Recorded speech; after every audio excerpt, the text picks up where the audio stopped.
Guys, eto nga. May mga kalabaw dito. Sa lawa ng Laguna. Ayan, makikita nyo. Guys, 100 peraso kalabaw. Yun nandito. Lingkutan natin.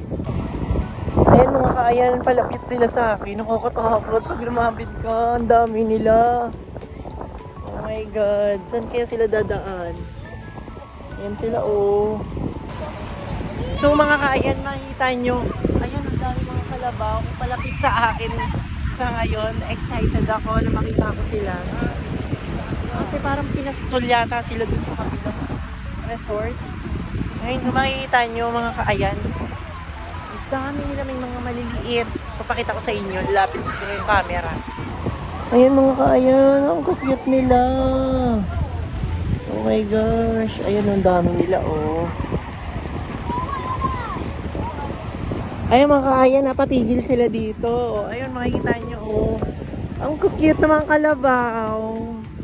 Gusto ko na talaga sila. Ayun, ang dami nila oh. Oh my God. Ang pambansang hayop ng Pilipinas, ang Philippine Carabao, guys. Ayan o. Kita nyo. Kita natin. Ayan o. Ang dami nila. Ang cute.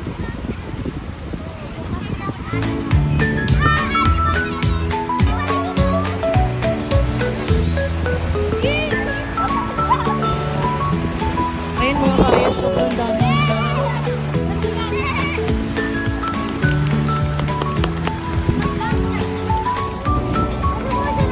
So mga kaayan na natin nila. Kung makikita niyo mga kaayan, saan sila? May sinusundan sila. Uy, tika lang. Takot ako baka sugin ako dito. Tourist na mga ano nila. No? Yung mga ano nila, my God, nakakatakot.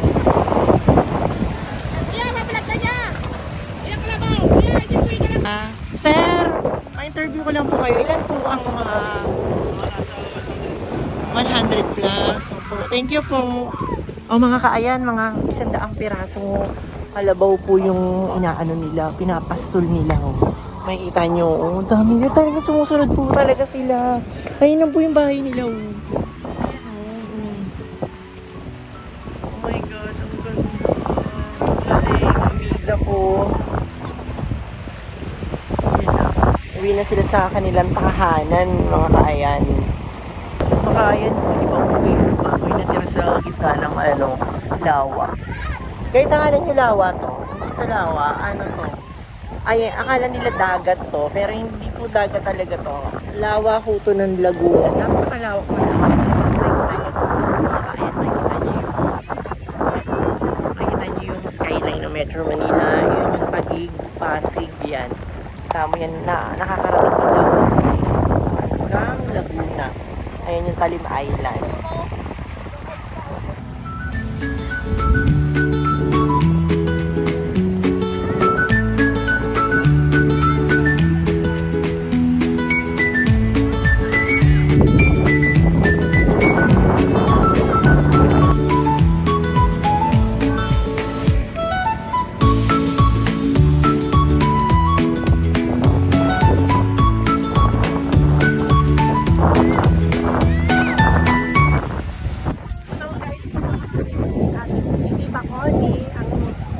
Inanayan ko na rin po at si Ate Luz.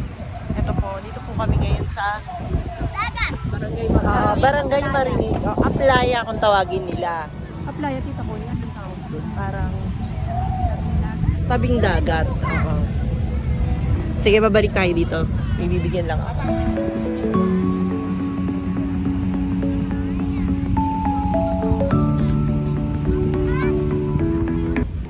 So mga kamanunggit or mga kaayan, dyan lang po muna ko kayo patapusin ang part 2 ng Laguna ko.